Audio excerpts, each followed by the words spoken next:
Irmãos e irmãs, vamos a mais um momento da nossa liturgia da palavra. Momento de fé, de introspecção, de meditação. Vamos deixar Deus nos falar. Eu transmito diariamente a liturgia da palavra nos meus endereços telemáticos. Eu tenho o blog, repórterpaulomaciel.blogspot.com, o facebook.com/Paulo Maciel da Rádio, canal no YouTube Paulo Roberto Maciel, Instagram Paulo Roberto Maciel 6 barra.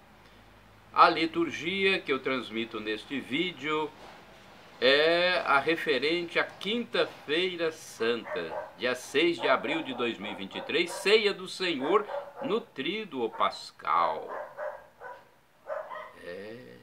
A cor dos paramentos litúrgicos é branca. No rito da celebração, temos o glória, o prefácio da Eucaristia e o ofício próprio. Vamos lá então, vamos começar. Antífona da entrada. A cruz de nosso Senhor Jesus Cristo deve ser nossa glória. Nele está a nossa vida e ressurreição. Foi Ele que nos salvou e libertou. Gálatas, Carta de São Paulo, capítulo 6, versículo 14. Oração do dia. Rezemos. Oremos. Ó Pai, estamos reunidos para a Santa Ceia, na qual o vosso Filho único, ao entregar-se à morte, deu à sua igreja um novo e eterno sacrifício, como banquete do seu amor. Concedei-nos, por mistério tão excelso, chegar à plenitude da caridade e da vida.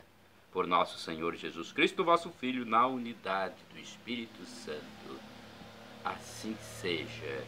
Primeira leitura, leitura do livro do Êxodo, capítulo 12. Versículos do 1º ao 8º e 11 ao 14, segundo as informações que eu pesquisei no site Nova Aliança, da comunidade católica Nova Aliança.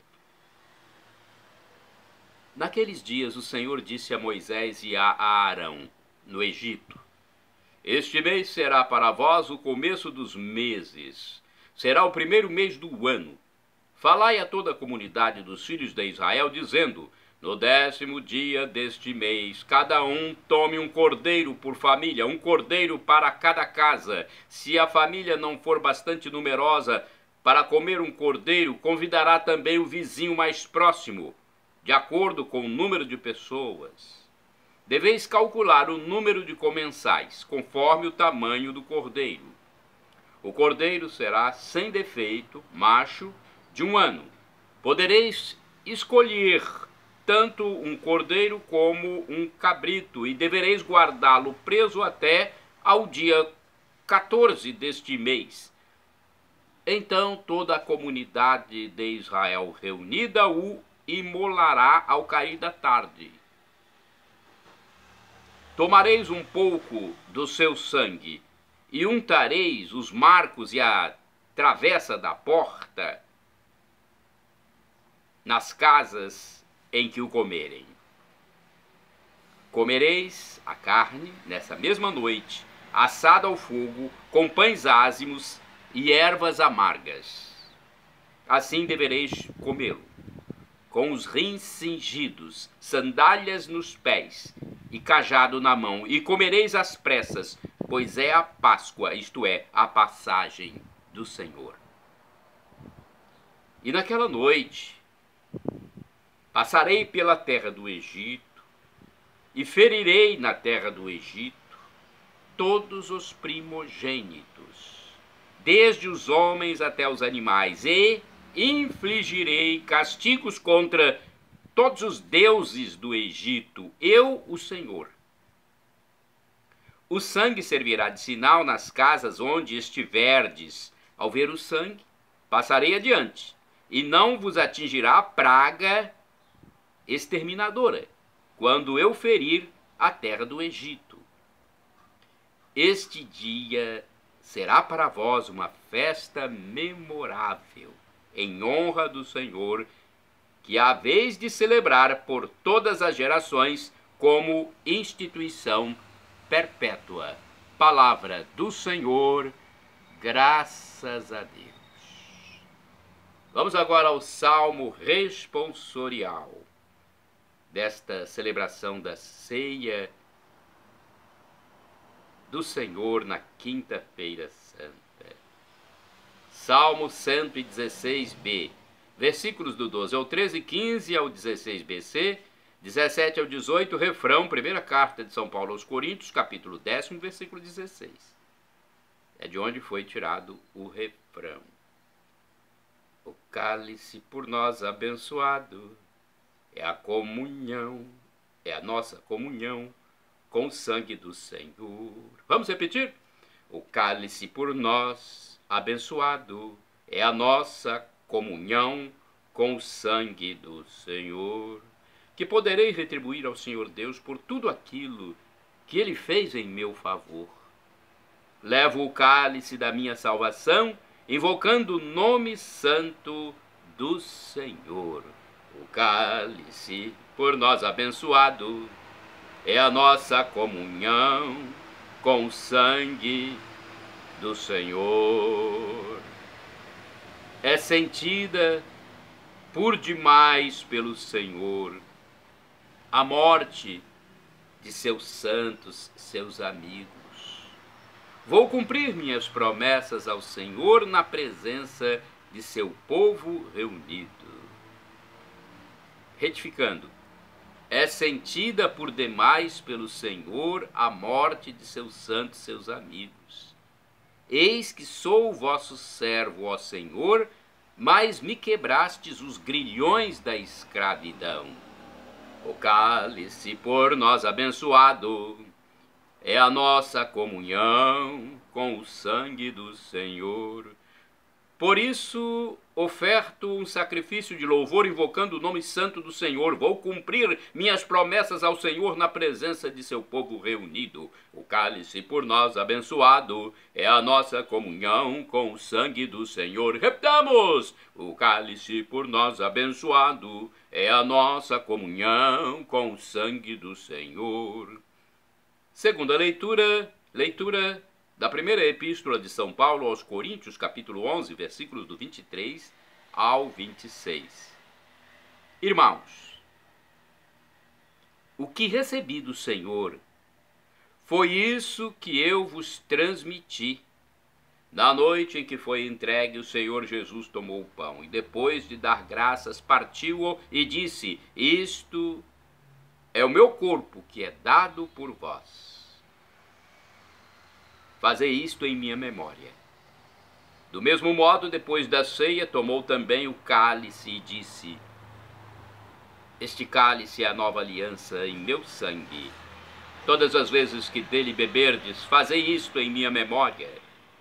Todas as vezes, de fato, que comerdes deste pão e beberdes deste cálice, estareis proclamando a morte do Senhor até que ele venha.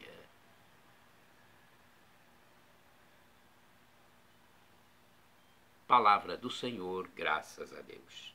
Agora vamos aclamar o Santo Evangelho, escrito por São João, capítulo 13, versículos do 1 ao 15.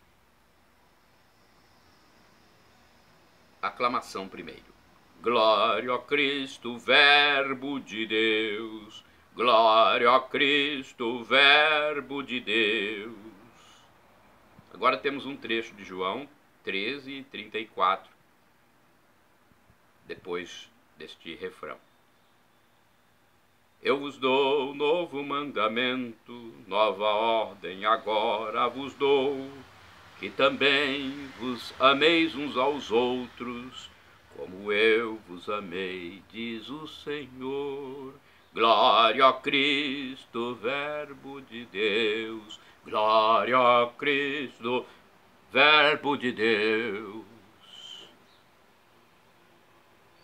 Proclamação do Evangelho de Jesus Cristo, segundo São João. Glória a vós, Senhor. Pelo sinal da Santa Cruz, livra-nos Deus Nosso Senhor dos nossos inimigos. Era antes da festa da Páscoa. Jesus sabia que tinha chegado a sua hora de passar deste mundo para o Pai. Tendo amado os seus que estavam no mundo, amou-os até o fim. Estavam tomando a ceia. O diabo já tinha posto no coração de Judas, filho de Simão Iscariotes, o propósito de entregar Jesus. Jesus, sabendo que o Pai tinha colocado tudo em suas mãos e que de Deus tinha saído e para Deus voltava, levantou-se da mesa, tirou o manto, pegou uma toalha e amarrou-a na cintura, derramou água numa bacia e começou a lavar os pés dos discípulos, enxugando-os com a toalha com que estava cingido. Chegou a vez de Simão Pedro. Pedro disse: Senhor, tu me lavas os pés? Respondeu Jesus: agora não entendes o que estou fazendo, mais tarde compreenderás. Disse-lhe Pedro: tu nunca me lavarás os pés. Mas Jesus respondeu: se eu não te lavar, não terás parte comigo. Simão Pedro disse: Senhor, então lava não somente os meus pés, mas também as mãos e a cabeça. Jesus respondeu: quem já se banhou não precisa lavar senão os pés, porque já está todo limpo. Também vós estáis limpos, mas não todos. Jesus sabia quem o ia entregar, por isso disse: nem todos estão limpos. Depois de ter lavado os pés dos discípulos, Jesus vestiu o manto e sentou-se de novo e disse aos discípulos: compreendeis o que acabo de fazer? Vós me chamais mestre e senhor, e dizeis bem, pois eu o sou. Portanto, se eu, o Senhor e mestre, vos lavei os pés, também vós deveis lavar os pés uns dos outros. Dei-vos o exemplo para que façais a mesma coisa que eu fiz. Palavra da salvação, glória a vós, Senhor. Olha que belíssimo trecho do Evangelho, hein? Que chega até a emocionar, né? A humildade de Deus lavando os pés dos discípulos. Jesus Cristo, segunda pessoa da Santíssima Trindade. Vamos ao comentário, a liturgia comentada de Antônio Carlos Santini, liderança da comunidade católica Nova Aliança, e-mail santini@novaalianca.com.br. Obrigado, Santini, pelos seus belíssimos textos também. Além de falar que o Evangelho é um belíssimo texto, as reflexões do Santini também. Lavar-me os pés? É o título do comentário dele. João 13, versículos do 1 ao 15. Carregada de incontida emoção, a frase expressa todo o espanto de Simão Pedro. O que Jesus lhe propunha ao final da ceia constituía uma inaceitável inversão de posições. O servidor é quem deve lavar os pés do seu senhor, não o contrário, como Jesus se dispõe a fazer. Claro que Jesus, o mestre do amor, tinha acima de tudo uma intenção pedagógica. Ou seja, ele queria ensinar. Tratava-se de oferecer um modelo de comportamento a ser imitado, a seguir. Assim também vós deveis lavar os pés uns dos outros. Versículo 14. Daí em diante o espírito de competição, a volúpia de mando e a busca de honrarias já não teria cabimento entre os seguidores de Jesus. Percebe-se que naquele momento da última ceia, Pedro não compreendia o aparente absurdo. Somente mais tarde, ao morrer crucificado como seu mestre, o velho pescador mostraria a todos que tinha chegado a compreender. Também a fé precisa de tempo. No ícone oriental do lava-pés, Jesus tem a toalha e a bacia. 11 dos apóstolos são figurados sem as sandálias. Isto é, estão prontos a aceitar o gesto imprevisto de Jesus. Somente Judas Iscariotes se mantém calçado. Ele recusa que Jesus lhe lave os pés, pois previamente decidira não corresponder a esse amor humilde. E a humildade de Jesus é muito exigente. Meditando este evangelho, Antônio Carlos Santini compôs o soneto Lava Pés, que eu vou recitar aqui. Senhor Jesus, tu vens lavar-me os pés, manchados de poeira e de pecado. Não vais ficar também porcalhado? Tu que és mais puro do que o aloés? Lavas meus dedos, sabes bem, são 10. Com eles caminhei no rumo errado, e dos 10 mandamentos afastado, acabei prisioneiro das galés. Jesus, sem ter pecado, sem ter falha, tu prendes na cintura uma toalha, enchendo de água pura uma bacia, e depois de lavar-me do meu crime, o teu sangue de novo me redime e vem lavar minha alma todo dia. É este o soneto de Santini. Parabéns. Orai sem cessar, irmãos e irmãs.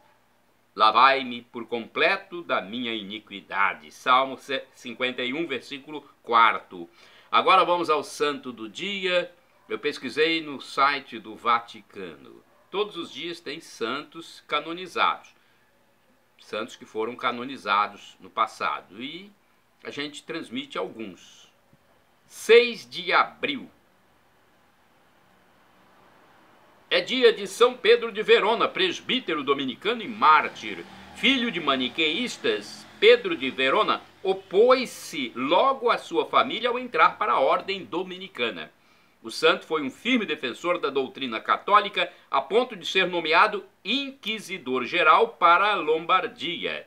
Faleceu como mártir em 1252, assassinado pelos mesmos heréticos dos quais foi opositor. Dia 6 de abril tem comemoração de santo. Ou melhor, santa.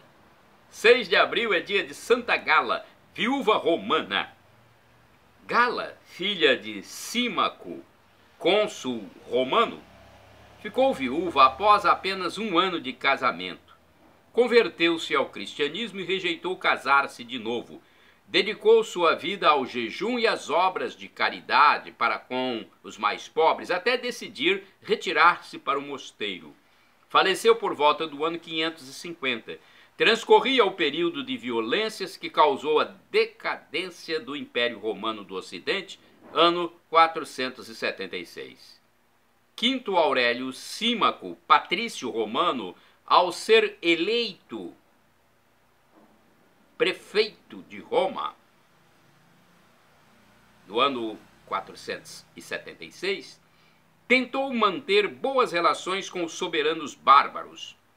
Tornou-se cônsul em 485 e depois também chefe do Senado, até a ruptura definitiva com Teodorico, que o condenou à morte em 525. Quinto Aurélio tinha uma filha, Gala, casada com um nobre romano, de nome desconhecido, mas depois de apenas um ano ficou viúva. Após o período de luto, muitos membros da família pedem para Gala encontrar um novo marido. Mas ela, que conseguiu abrandar a sua grande dor, ancorando-se na fé, tinha outros planos. A jovem, que não morava muito longe da igreja de São Pedro, começou a frequentar todos os dias essa igreja, dedicando muito tempo à oração. Além do mais, começou a dedicar-se ao jejum. e, sobretudo, a filantropia e a muitas outras santas obras de caridade para com os necessitados, que sempre eram numerosos. Em pouco tempo decidiu consagrar-se totalmente ao Senhor, retirando-se para um mosteiro não muito distante, na simplicidade de coração, como descreveu São Gregório. Enfim, a corajosa decisão de Gala ultrapassou os confins de Roma, tanto que da Sardenha, São Fulgêncio, onde estava exilado, escreveu-lhe uma linda carta, uma espécie de tratado, na qual animava a mulher e outras viúvas a fazer escolhas transparentes e corajosas. De statu viduarum.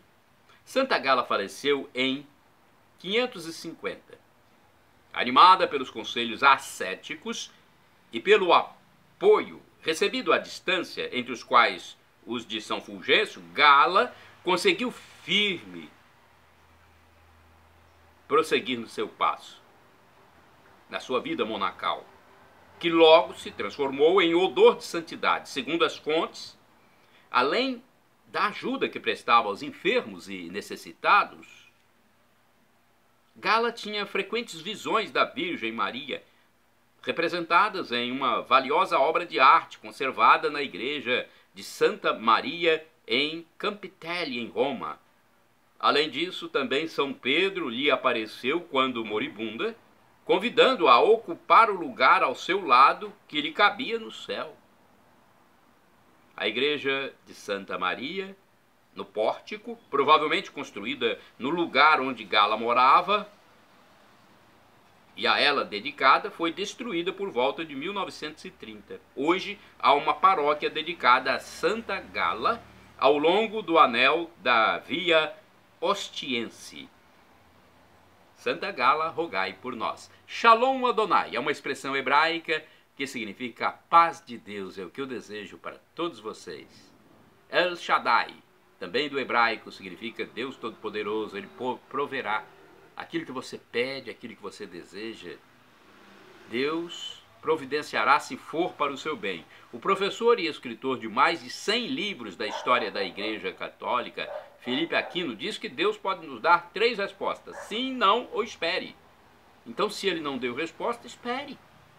Pratique esse fruto do Espírito Santo, a paciência. Afinal, você está lidando com nosso Criador, o Criador de todo o universo. Já pensou nisso? E agora, do aramaico, eu clamo para o português. Do aramaico, dialeto de Jesus, Maranatá, como dizemos nós católicos, ou Maranata, como dizem nossos irmãos separados, os evangélicos ou protestantes. Não importa a pronúncia, o significado é o mesmo. Vinde, Senhor Jesus, vem, Senhor, um dia ele voltará. Será o juízo final, a parousia, algo cósmico, algo inenarrável, inefável. Não tem como a gente tentar imaginar essa cena, Jesus voltando com seus anjos para julgar toda a humanidade de uma só vez. É que acabará esse tempo, esse espaço, como conhecemos aqui. É místico, mas acontecerá um dia. Não sabemos hora nem data, mas acontecerá. Por isso temos que estar preparados para alcançarmos essa simbiose com Deus Pai, Deus Filho e Deus Espírito Santo para todo sempre. Nós viveremos em simbiose, juntos, nós e Deus Pai, Deus Filho e Deus Espírito Santo. Mas temos, nessa passagem peregrina aqui pela terra, onde somos vermes, somos pó, somos peregrinos, temos que tomar posse da graça desse Deus que é vivo, que se humanou, viveu como nós aqui na terra. Jesus sofreu, morreu na cruz impiedosamente, morto por todos nós, mas ressuscitou e subiu ao céu, e hoje está lá diante do divino Pai eterno como nosso irmão primogênito, o primeiro ser humano que ressuscitou e foi para o céu e é nosso sumo sacerdote, nosso defensor, nosso mediador, aguardando a nossa salvação, que é livre. Nós temos que tomar essa decisão. E se chegarmos lá tomando essa decisão, São Paulo diz, o sofrimento de agora nem se compara com a glória futura que será revelada em nós. Vamos tomar essa decisão agora, você que não tomou ainda. Vamos nos reconciliar com Deus. Abracemos esta graça. Você tem o livre-arbítrio, essa liberdade para fazer isso. Faça para não ir para a tormenta eterna, para o inferno. Nós queremos ir para Deus. Perdão, Senhor, pelos meus pecados passados, presentes, futuros, físicos, espirituais, pecados do pensamento, palavras, atos, omissões, e me dê a vida eterna. Senhor Jesus, eu quero a vida eterna convosco, meu Jesus. Eu aguardo esse dia, meu Jesus, de estar para sempre convosco.